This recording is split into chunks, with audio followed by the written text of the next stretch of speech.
Capítulo 13. História da vida de João Calvino. Este reformador nasceu em Noyon, na Picardia, o 10 de julho de 1509. Foi instruído em gramática, aprendendo em Paris com Maturino Corderius, e estudou filosofia no Colégio de Montaigne com um professor espanhol. Seu pai, que descobriu muitos sinais de sua precoce piedade, particularmente nas repreensões que fazia dos vícios de seus companheiros, o designou primeiro para a igreja, e o apresentou 21 de maio de 1521 à capela de Notre-Dame de Gesine, na igreja de Lyon. Em 1527 lhe foi assinado o reitorado de Marceville, que trocou em 1529 pelo de Pont-l'Évêque, perto de Noyon. Seu pai mudou depois de pensamento, e quis que estudasse leis, ao qual Calvino consentiu bem disposto, porquanto, por sua leitura das Escrituras, tinha adquirido uma repugnância pelas superstições do papado, e se demitiu da capela de Gesine e do reitorado de Pont-l'Évêque em 1534. Fez grandes progressos nesta rama do conhecimento, e melhorou não menos em seu conhecimento da teologia com seus estudos privados. Em Bourges se aplicou ao estudo do grego, sob a direção do professor Vomar.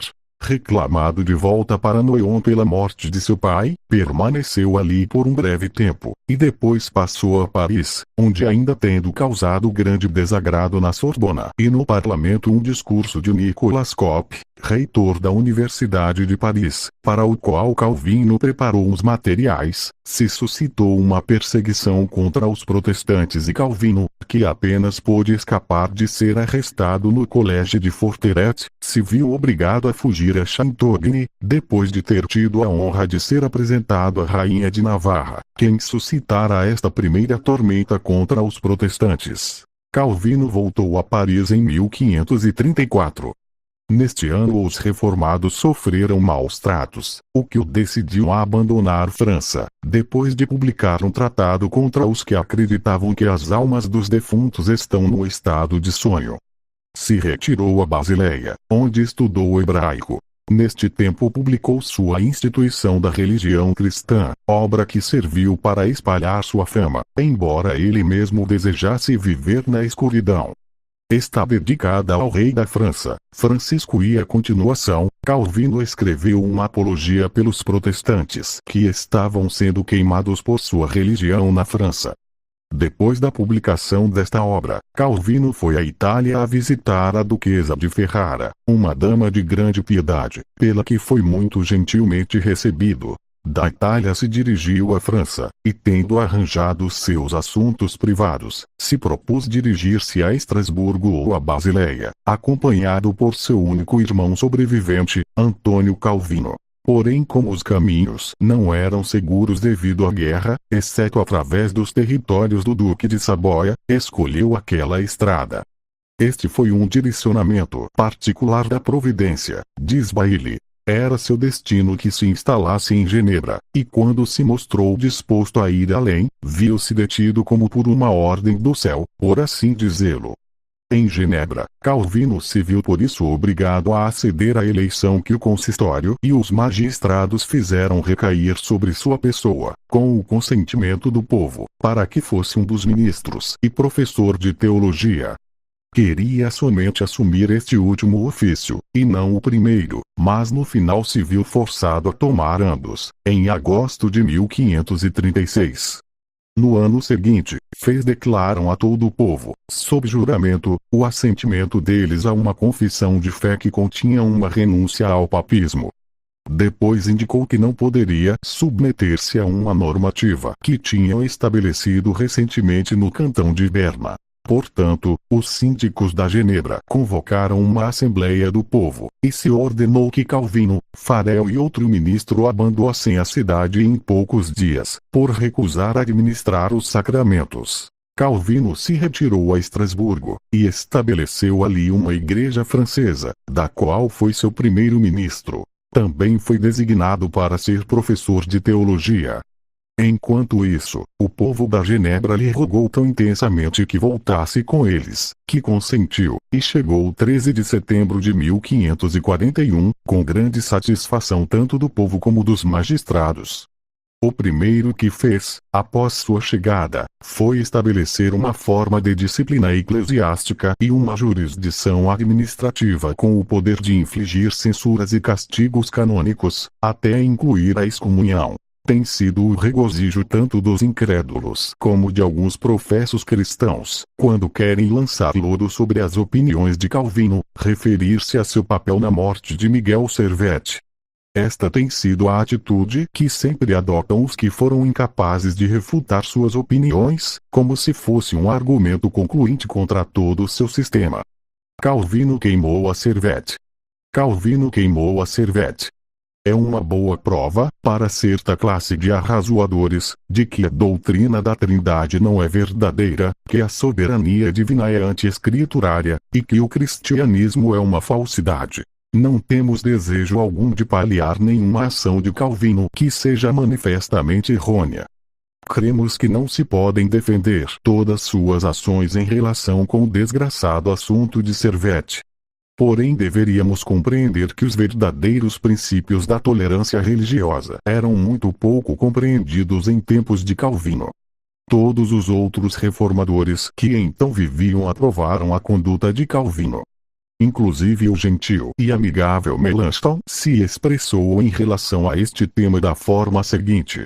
Diz ele, numa carta dirigida a Bullinger: tenho lido tua declaração acerca da blasfêmia de Servet, e elogio tua piedade e JZ. E estou convencido de que o Conselho de Genebra tem agido retamente ao dar morte a este homem obstinado, que nunca teria parado em suas blasfêmias.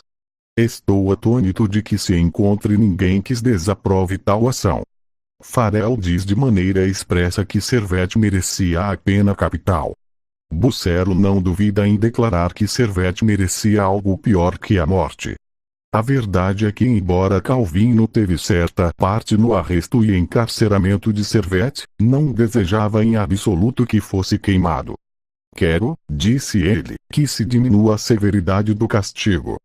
Tentamos mitigar a severidade do castigo, porém em vão.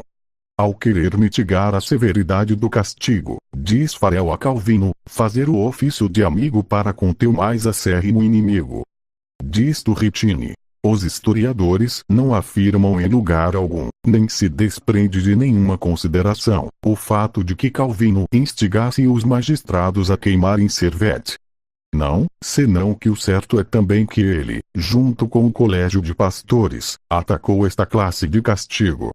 Frequentemente se disse que Calvino tinha tal influência sobre os magistrados de Genebra que teria podido lograr a liberação de Servet, se não tivesse desejado sua destruição. Porém isto é falso. Bem longe disso, Calvino mesmo foi uma vez desterrado da Genebra por estes mesmos magistrados, e a miúde se opôs em vão às suas arbitrárias medidas.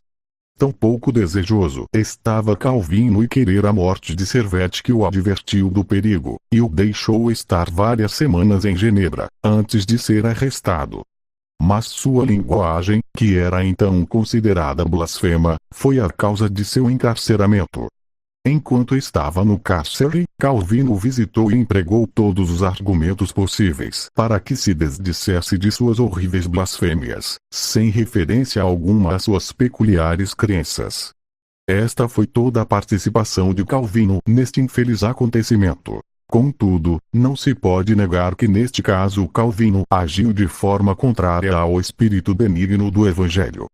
É melhor derramar uma lágrima pela inconsistência da natureza humana, e lamentar estas fraquezas que não se podem justificar. Ele declarou que tinha atuado em consciência, e em público justificou a ação.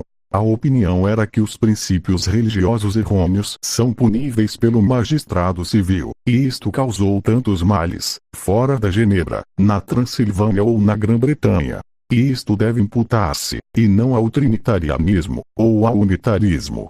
Depois da morte de Lutero, Calvino exerceu uma grande influência sobre os homens daquele notável período. Irradiou grande influência sobre a França, a Itália, a Alemanha, Holanda, Inglaterra e Escócia. Foram organizadas 2050 congregações reformadas que recebiam suas predicações de parte dele.